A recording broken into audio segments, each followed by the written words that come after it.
Yo, please give it up all the way from the great state of Florida. Yo, give it up for Atlas. Kim? Oh, Kim. Look at Kim ain't over there fucking clapping, huh? You know how to bought you some fucking stuff. Ladies and gentlemen, that's a great Kim. Kimberly, she don't like me calling that because that don't sound gangster enough. But she out the ninth one. She almost won a fucking Oscar for the great fucking documentary, Trouble in the Water. Her and Scotty went and bought a fucking video recorder the day before Katrina hit. And they was in a lower 9 just recording shit. Turned it into a fucking documentary. I swear, I ain't bullshitting y'all. And then I'm gonna get a microphone to him. My fucking 3 brothers, some baby ass dudes. During Katrina, they were some crying motherfuckers. I held on to them fucking tears until I saw her movie in Paris, France. I was crying like a fucking baby. I might put a video up tonight and show everybody on my phone. You gonna pull up the video? You crying? Yeah, I might. Oh. All right, here you go, Atlas. You ready, my friend? All the way from the great state of Miami. Oh, you got a picture of me? You got a video of me crying? We gotta destroy that. I'm like a 3rd grade substitute teacher. I'll start when you stop. No, I'm just playing. He was just playing. I love Atlas. He likes me so much he adds a syllable to mine. It's just Atlas. Wait, hold on. What's the name? Atlas. That's what I said. You say Atlas for like the last 6-7 years. I could live here for 20 years and be like, he's from Miami. I'm from New York. When I moved here, I'm from Bronx, New York, Parkchester.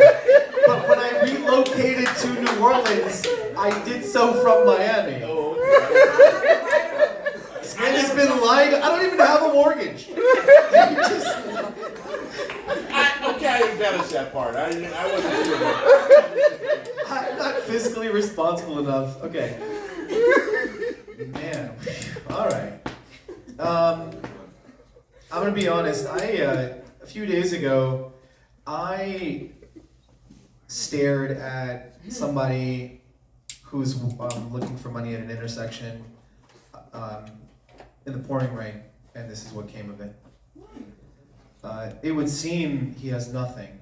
No phone, no wallet, no car, no home. Most people drive by and probably feel pity. I drove by, pulled over, stopped because I felt envy. This man stood in a downpour, completely unfazed. He staggered through the mud in hopes of getting $1 before the light turned green.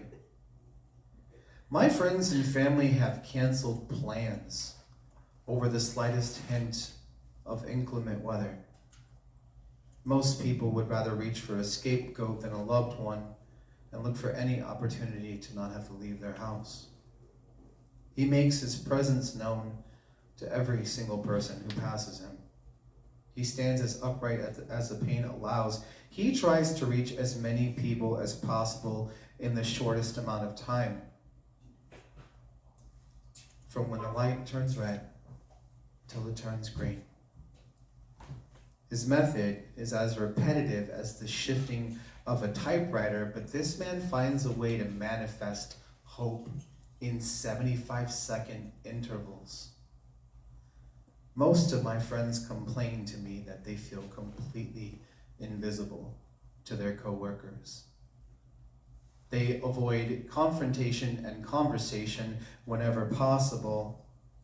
It takes them an entire weekend to talk themselves into going back to their Monday through Friday job.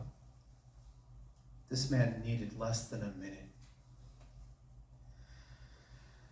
He wakes and leaves his pride behind, finding whatever intersection shows the greatest potential. He asks for so little from so many, minuscule amounts of change. Leftover food, scraps he's given. This man may have no job, but I've watched him work harder for a quarter than most people I know work for a paycheck. He feeds on the scraps. I have never savored a meal to the extent that he savors every morsel. We let our pride overwhelm us far too often and for far too long. I know if I had a quarter for every time I lied to someone who asked me, "How are you?" I could buy that man a house. I've personally gone days without food because I lacked the will to let my friends and family know that I was without. I've starved for love, affection, attention, and never hinted it of anyone or to anyone who could free me of the pain. I'm not the only one who does this. You see, he wears his heartache on his sleeve. You can find scars scattered about. He wears his heartache on his sleeve. I use my entire house to conceal mine.